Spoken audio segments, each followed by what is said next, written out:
I've had a very long day, okay? And I am not some trained dog that you can just beckon anytime you want me to perform for you. Oh, look at me! I'm the narrator, and I think I can tell anybody what to do just because I've got a creamy voice like whole pudding. You want a story? Tell it yourself. Very well. How the Grinch Stole Christmas. Every Who down in Whoville liked Christmas a lot. But the Grinch, who lived just north of Whoville, did not. The Grinch hated Christmas, the whole Christmas season. Now please don't ask why. No one quite knows the reason. It could be his head wasn't screwed on just right. Stop! It could be. Stop! Stop it! Who do you think you are? You think you're qualified to tell my story? Well, yes. I'll show you something. Oh, yeah. Get rid of that. Get rid of that. Perfect.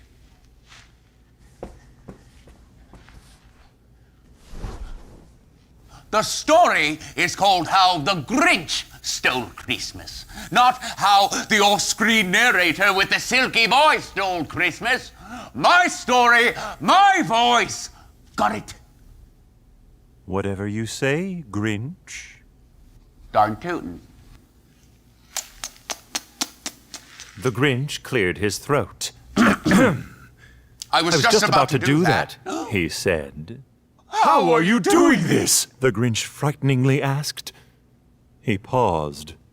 Then he confessed something embarrassing. I sing Christmas carols in the shower all year long. No. The Grinch leaned over and retrieved the book from the table.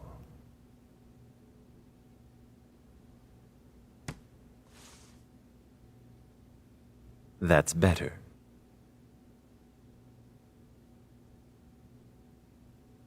How the Grinch, that's me, stole Christmas.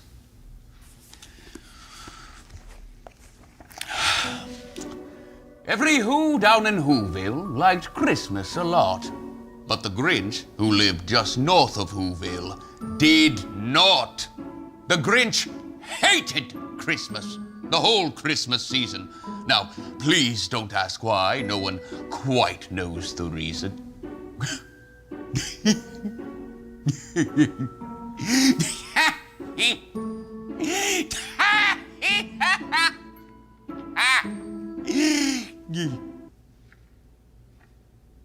Where was I? I know where you are. Well, of course you know where I am. I'm standing right here. No, I mean, I know where you are in the story. Oh, really? Yes. Well, who asked you? But you just fine! Fine!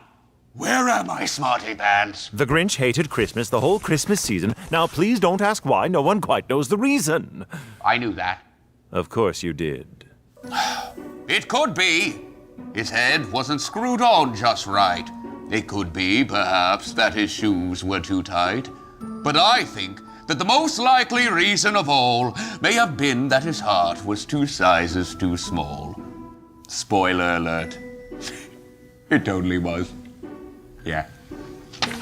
But, whatever the reason, his heart or his shoes, he stood there on Christmas Eve hating the Who's, staring down from his cave with a sour, grinchy frown at the warm lighted windows below in their town. For he knew every Who down in Whoville beneath was busy now hanging a mistletoe wreath. And they're hanging their stockings, he snarled with a sneer. Tomorrow is Christmas. Oh, it's practically here. Break time. I'm gonna practice my sneer. Check this out. Sneer! How dare you! Yeah.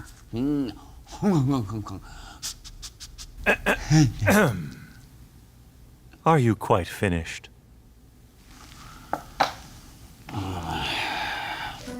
Then he growled, with his Grinch fingers nervously drumming, I must find some way to stop Christmas from coming. For tomorrow he knew all the Who girls and boys would wake bright and early. They'd rush for their toys. And then, oh, the noise. Oh, the noise! Noise! Noise! Noise! That's the one thing he hated. The noise! Noise! Noise! Noise!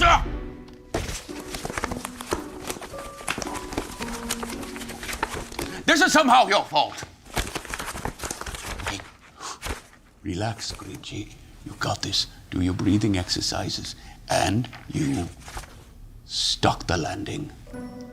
Then the Who's, young and old, would sit down for a feast. And they'd feast, and they'd feast, and they'd feast, feast, feast, feast. Oh, off-screen narrator. Yes? I'm hungry. Feed me. Excuse me? Snack time. Me hungry. Well, I can see what I have around here. I was just about to prepare a stew. I could... Perfect! Perfect! Don't skimp on the motor oil. They would feast on Who pudding and rare Who roast beast, which is something the Grinch couldn't stand in the least. And then they'd do something he liked least of all. Every Who down in Whoville, the tall and the small, would stand close together with Christmas bells ringing. They'd stand hand in hand and the Who's would start singing. And they'd sing, and they'd sing, and they'd sing, sing, sing, sing. And the more the Grinch thought of this whole Christmas sing, the more the Grinch thought, I must stop this whole thing. Why, for 53 years I've put up with it now. I must stop this Christmas from coming. But how? Ew. I really can't stand that, you know? Singing?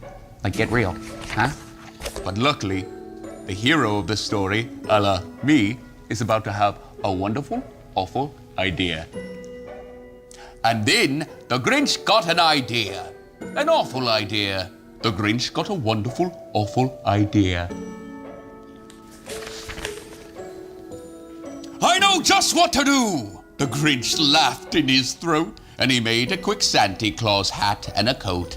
And he chuckled and clucked, what a great Grinchy trick! With this coat and this hat, oh, just like Saint Nick. All I need is a reindeer. The Grinch looked around, but since reindeer are scarce, there was none to be found. Did that stop the old Grinch? No! The Grinch simply said, if I can't find a reindeer, I'll make one instead. So he called his dog Max. Then he took some red thread and he tied a big horn on the top of his head. Oh, attaboy, Max! Then he loaded some bags and some old empty sacks on a ramshackle sleigh, and he hitched up old Max. Then the Grinch said, giddy up! And the sleigh started down towards the homes where the Who's lay a snooze in their towns.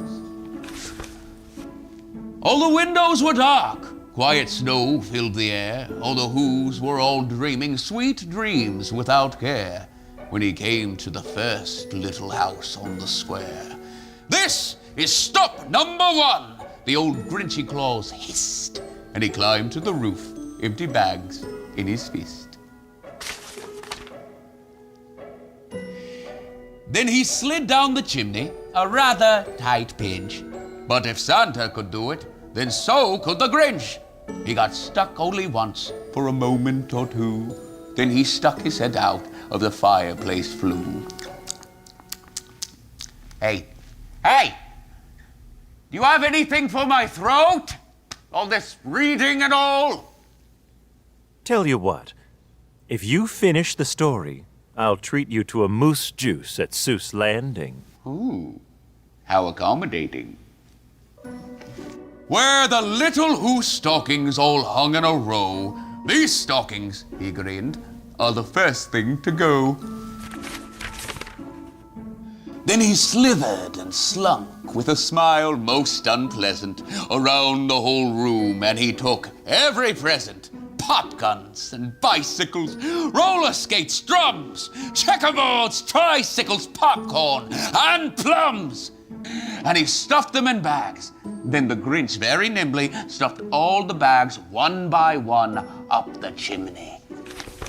It's getting good. Then he slunk to the icebox. He took the Who's feast. He took the Who pudding. He took the roast beast. He cleaned out that icebox as quick as a flash. Why, that Grinch, he even took their last can of Who hash. I did take it. And no, I'm not sorry. Not even a little sorry? Don't make me sneer at you. Huh? Oh no, please, anything but that. Then he stuffed all the food up the chimney with glee. And now, grinned the Grinch, I'll stuff up the tree. And the Grinch grabbed the tree and he started to shove when he heard a small sound like the coo of a dove. He turned around fast and he saw a small Who, little Cindy Lou who was not more than 2. The Grinch had been caught by this tiny Who daughter, who'd got out of bed for a cup of cold water. She stared at the Grinch and said, Santa Claus! Santa Claus? Why? Why are you taking our Christmas tree? Why?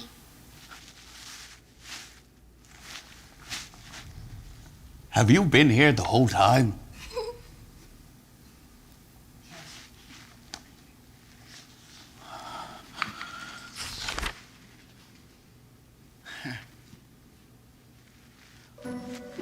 But you know that old Grinch was so smart and so slick, he thought up a lie and he thought it up quick. Ho, ho, ho! Why, my sweet little Dot, the big Santa Claus lied. There's a light on this tree that won't light on one side. So I'm taking it home to my workshop, my dear. I'll fix it up there, then I'll bring it back here. Excuse me. And he spit bold the child. Then he patted her head, and he got her a drink, and he sent her to bed. Now pat her on the head. Okay. Gently.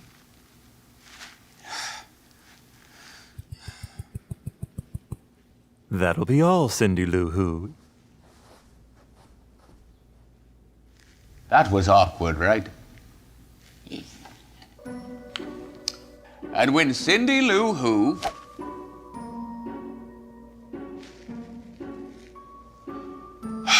went to bed with her cup, he went to the chimney and stuffed the tree up. Then the last thing he took was the log for the fire. Then he went to the chimney himself, the old liar. On the walls he left nothing but hooks and some wire. And the one speck of food that he left in the house was a crumb that was even too small for a mouse. Then he did the same thing to the other Who houses, leaving crumbs much too small for the other Who's mouses. It was 1:15 dawn, all the Who's still abed, all the Who's still a snooze when he packed up his sled, packed it up with their presents, the ribbons, the wrappings, the tags, the tinsels, the trimmings, the trappings. 3,000 feet up the side of Mount Crumpet, he rode with his load to the tip-top to dump it. A poo-poo to the Who's. He was grinchiously humming. They're finding out now that no Christmas is coming. They're just waking up. I know just what they'll do. Their mouths will hang open for a minute or two. Then all the Who's down in Whoville will all cry, boo-hoo. That's a noise, grinned the Grinch. that I simply must hear. So he paused, and the Grinch put a hand to his ear. And he did hear a sound rising over the snow. It started in low and started to grow. I wonder what happens next. But the sound...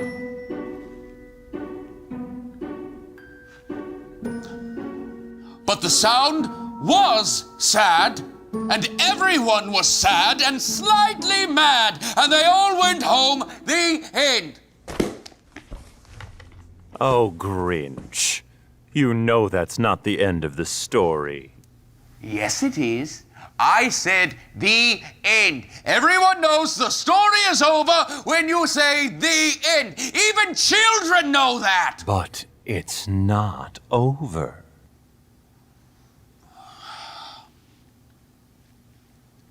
Fine. The Grinch reluctantly turned back, sat down, opened up the book, and continued reading. I'm literally doing it.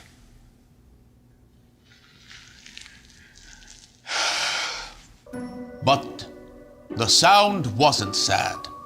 Why, this sound sounded merry. It couldn't be so, but it was merry, very. He stared down at Whoville. The Grinch popped his eyes. Then he shook. What he saw was a shocking surprise.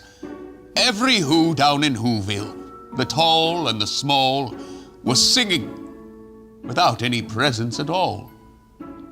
He hadn't stopped Christmas from coming. It came. Somehow or other, it came just the same. And the Grinch, with his Grinch feet ice cold in the snow, stood puzzling and puzzling. How could it be so? It came without ribbons. It came without tags. It came without packages, boxes, or bags. And he puzzled 3 hours, till his puzzler was sore. And the Grinch thought of something he hadn't before. Maybe Christmas, he thought, doesn't come from a store. Maybe Christmas, perhaps, means a little bit more. And what happened then? Well, in Whoville they say that the Grinch's small heart grew 3 sizes that day. And the minute his heart didn't feel quite so tight, he whizzed with his load through the bright morning light. He brought back the toys and the food for the feast. And he himself, the Grinch, carved the roast beast. The end. I need a minute, okay?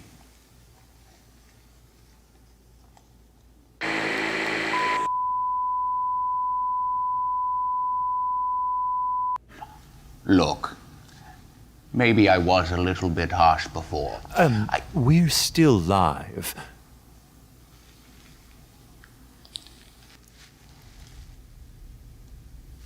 Don't believe everything you read, kids. Just because my heart grew a teensy-weensy little bit does not mean that I am a softie. Nope. You want to come to me for emotion? You are barking up the wrong tree. Max! What? Of course, Max. Let's go play. We can play Pop the Boil. And that, my friends, is the story of how the Grinch stole Christmas. Excuse me! I've got this. Go right ahead.